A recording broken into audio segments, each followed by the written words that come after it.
ওকে।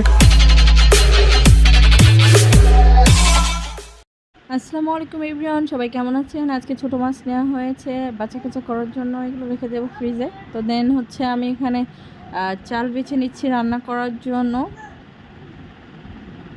এরপর চাল বাছা প্রায় শেষ, এখন এটা ধোয়ার জন্য ঢেলে নেব। তো আমার প্রায় ঢেলে নেওয়া শেষ, এখন হচ্ছে আমি চালটা ভালোভাবে ধুয়ে নিব, রান্নার জন্য প্রিপেয়ার করে নেব।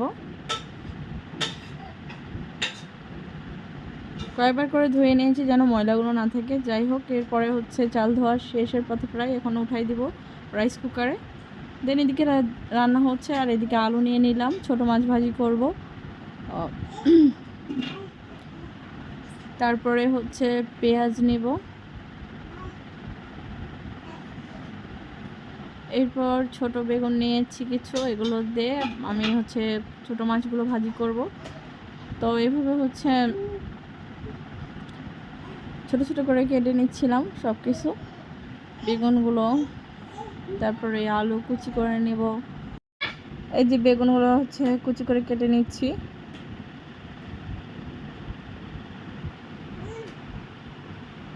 এরপরে যে আলু কেটে নিব ঝুরি করে।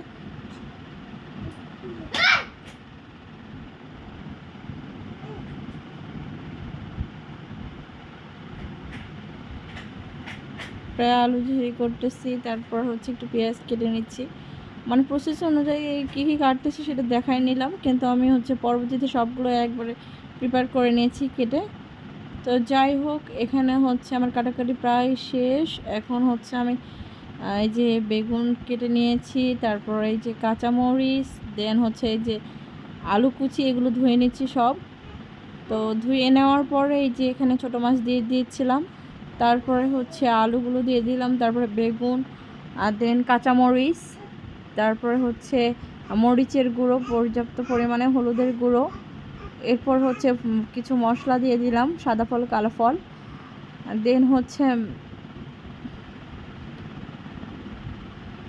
এখানে লবণ দিচ্ছি পরিমাণ মতো। তারপর এখানে হচ্ছে সয়াবিন তেল, তারপর আদা রসুন বাটা যেটা ওইটা দিয়ে দিলাম। তারপরে হাত দিয়ে মাখিয়ে নেব, কারণ হাত দিয়ে মাখিয়ে এই চচ্চড়ি ভাজিটা করলে খুব মজা লাগে। তো এই যে লাইন দিয়ে দিলাম, এই যে রান্না হচ্ছে, আর এইদিকে ভাতটা প্রায় হয়ে গেছে, আর মাঝখানে ক্লিপটা বাদ গিয়েছে, এইদিকে আমার ভাজিটাও প্রায় হয়ে গেছে, এটা নামিয়ে এনেছি। তো এই যে খাওয়ার পালা এখন, বিসমিল্লাহির রহমানির রহিম।